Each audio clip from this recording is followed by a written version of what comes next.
catholiques de Bukavu. Pour vous.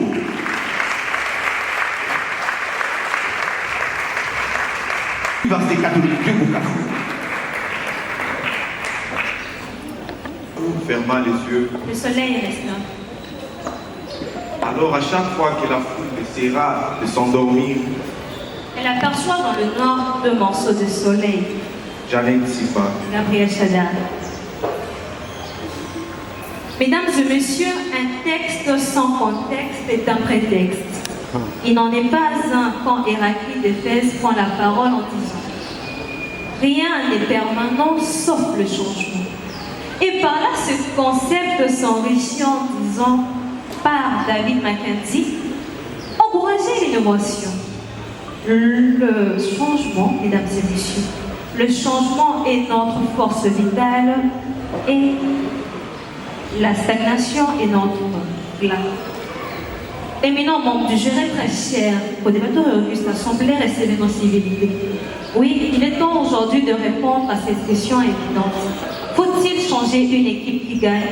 Oui, il faut changer une équipe qui gagne. Mesdames et messieurs, nous commençons déjà en vous montrant différents points de notre thématique. Faut-il changer une équipe qui gagne? Oui, changer. D'après le Larousse nous apprend que changer, c'est céder une chose en faveur d'une autre.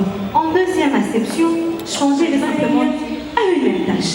En deuxième acception, je vous parlerai qu'une équipe, c'est un ensemble de solutions, de moyens, des règles, de principes et même de politiques. Mesdames, Messieurs, s'il faut restructurer les sujets de manière à les rendre beaucoup plus fluides, il nous est demandé, faut-il changer? Faut-il remodeler? Faut-il modifier? Faut-il transmuer une équipe qui gagne? Une règle qui s'impose? Et nous y répondons positivement ce soir. Mesdames, Messieurs, dans un premier volet, nous avons choisi de parler du changement et de l'équipe comme étant un ensemble de personnes qui visent le même objectif. Nous allons vous l'expliquer par un exemple. Vous êtes chef d'équipe, chef d'entreprise, manager, chef de projet. Vous avez sûrement passé une année dure, mais à la fin, vous parvenez à atteindre vos objectifs. Vous gagnez. Par-dessus ce succès très cher, vous avez une nouvelle année en vue. Des nouveaux objectifs beaucoup plus grands, beaucoup plus durs, beaucoup plus ambitieux, beaucoup plus consistants. Inévitablement, une voix vous siffle de l'intérieur. On ne change pas l'équipe qui gagne. Cette conception remplie de sagesse et des vérités basiques vous pousse directement à songer à une solution facile. On reprend le même et on recommence. Mais voyez-vous, avant de penser à cela, remettez-vous en question, demandez-vous les questions préalables. Quelles ont été les véritables causes de cette victoire et dans quelle perspective? C'est en fait en répondant à ces questions que vous vous rendrez compte que la question du changement est beaucoup plus du domaine du complexe que du compliqué.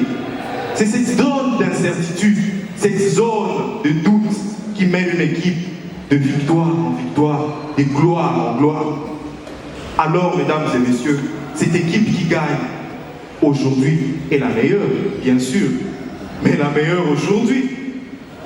Les conditions pour une victoire future ne seront plus les mêmes. On ne se baigne pas deux fois dans la même eau du fleuve, dit un proverbe africain. Demain, tout change.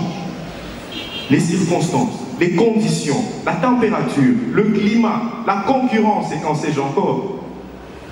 Alors, mesdames, messieurs, dans tous les cas, à l'intrinsèque comme à l'extrinsèque, il faut apprendre à changer, il faut apprendre à remodeler, il faut apprendre à réadapter des pratiques pour qu'elles soient beaucoup plus efficaces.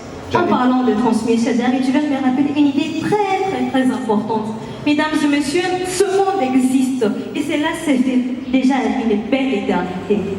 Des vaillants hommes, de brillantes puissances, la belle Rome, la forte Égypte, mais actuellement leur incroyable gloire et réalisation n'existent plus, puisqu'ils ont demeuré uniquement dans l'éphémérité de la lassitude, de la pure perfection qui n'évolue plus, mesdames et messieurs. Mais où est la belle Égypte? Où est l'homme, la Rome qu'on acclamait il y a peu? Mesdames et messieurs, elle n'existe plus actuellement. Tout, nous devons changer une équipe qui gagne. C'est derrière, n'est-ce pas? Et s'il faut être polyvalent, parlons santé. Vous vous souviendrez, très cher, de cette date du 31 juillet 2020, où l'Organisation mondiale de la santé, l'OMS en sigle, nous rapporte que la résistance aux antibiotiques est devenue un danger pour la santé mondiale. C'est-à-dire la croissance de certaines infections telles que la pneumonie, la gonorrhée ou alors tuberculose et la somnolose deviennent de plus en plus graves et les méthodes efficaces pour y remédier ne les sont plus. Il faut s'adapter. Il faut remuer ces conduites, il faut remuer ces pratiques, il faut les adapter au présent. Ces antibiotiques qui étaient d'office indispensables deviennent aujourd'hui inutiles. Il faut les adapter, il faut les renouveler, il faut changer pour continuer de gagner. Bien sûr, tu as parfaitement raison quand tu parles de changer, de remettre. Mais actuellement, nous vivons dans une pandémie Covid-19. Nous avons remarqué qu'il y a un changement de remède au fur et à mesure. On passe du Johnson à AstraZeneca. Mesdames et messieurs, c'est parce qu'on évolue. La santé, l'humanité, l'homme en soi, il évolue. D'où nous avons notre deuxième acception, disons que l'équipe, c'est un ensemble de pratiques, de solutions, de moyens longuement utilisés. Mais actuellement, ces moyens se font changer, remplacés par d'autres. Exemple, mon ami Chadari, dans le domaine de la pollution actuellement, nous remarquons que ces énergies fossiles sont petit à petit. Et déjà, ces énergies sont remplacées par des énergies biodégradables, renouvelables. Mesdames et messieurs, n'est-ce pas la créativité humaine qui est en train de s'épanouir, de changer et de grandir? Jeannette, tu nous parles de la technologie.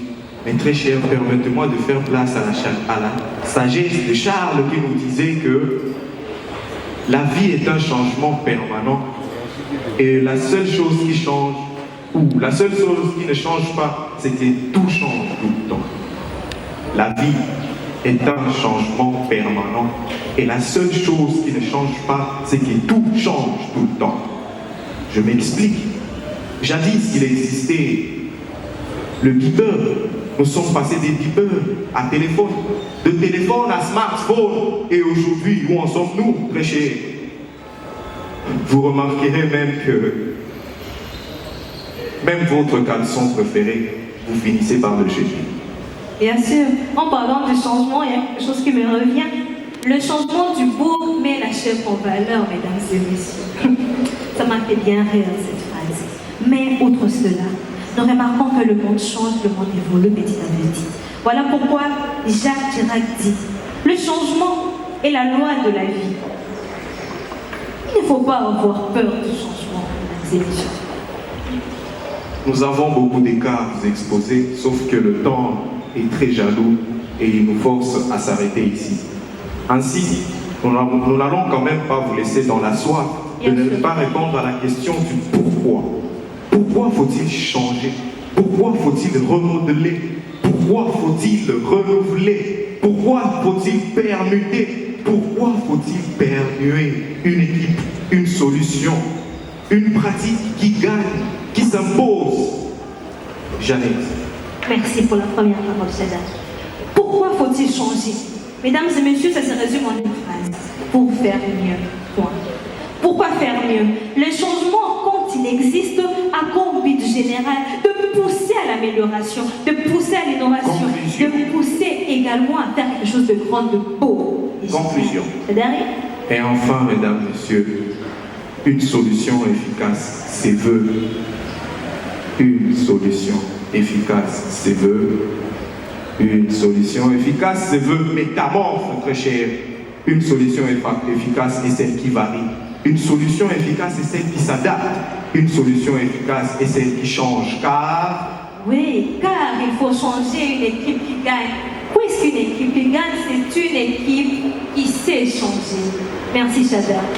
Merci, mesdames et messieurs. Faut-il changer une équipe qui gagne? C'était pour vous l'Université catholique de Bukavu.